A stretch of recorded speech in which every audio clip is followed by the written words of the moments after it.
Hello guys, Shrish here. So in this video I'll be just sharing my personal photo editing workflow that I follow to edit my Instagram pictures or Instagram stories, which a lot of you guys wanted a tutorial on.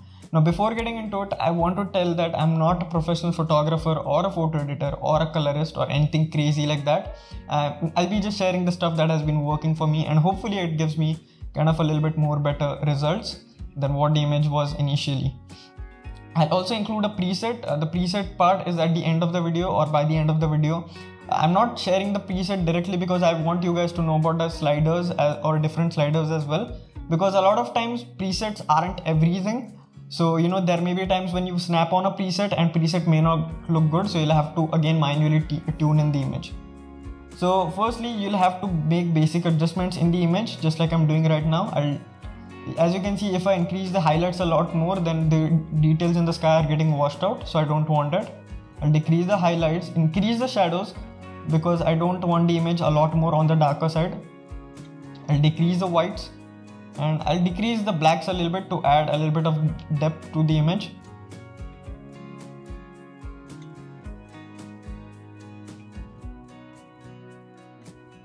So now getting to the color tab. And over here, going to mix directly.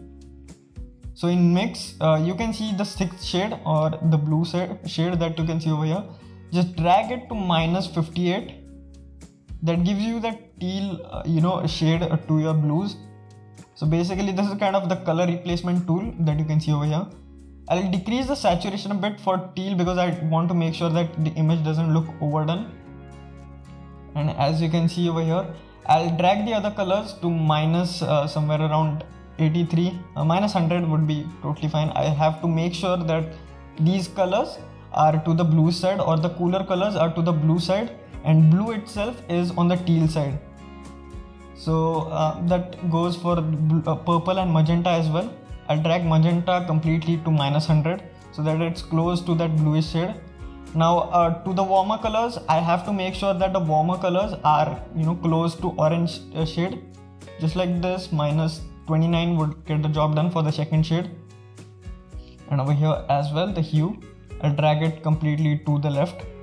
I'll decrease the saturation a bit for orange as well, because I don't want to make the image look a lot more oversaturated. And just messing around with the sliders again, and this is how the image was before and this is how it looks right now. I'll just add a little bit of vibrance to the image. Now if I add a bit of vibrance to the images look kind of a lot more saturated. So I'll decrease the saturation a bit by, let's say, -10. After that, I'll just look around the temperatures or different temperatures that I can go for. I'll just go for -7 right now.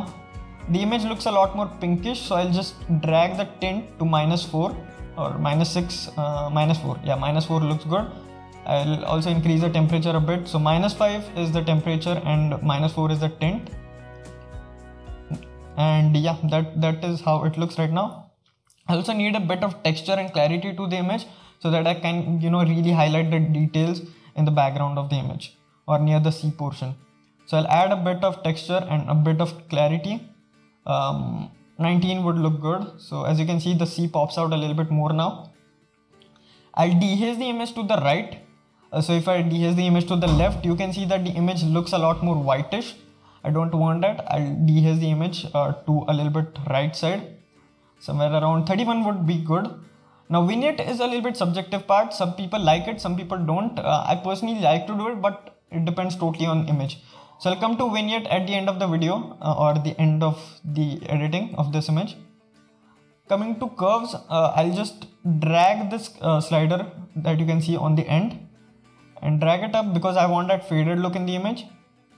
I'll drag down the shadows just like that. Also, I want to make sure that the image isn't too much faded. I'll increase the midtones for that just a bit, not going above that center mark. And I'll decrease the highlights so that I want those details in the sky to pop out. And that is pretty much that. It looks good. There is just one thing needed to be done, that is add a little bit of sharpening. Now a lot of people like to add a little bit of noise as well because it gives those cinematic vibes. I personally don't like that, but you may go ahead and just add a little bit of, what do you say, noise to the image. And yeah, a little bit of sharpening. I'll add a little bit of vignette for the sake of this video. -8 would be good. Anything below 10 or -10 looks kind of overdone, so don't go below -10. And yeah, that is about the image. So this is before and this is after. Before and after. And yeah, that's almost that. Now download the preset that is given in the description box below. I'll show you how the preset part works exactly. Now, just as I told that even if you snap on a preset, it may not look good in every situation. I'll just demonstrate that a bit.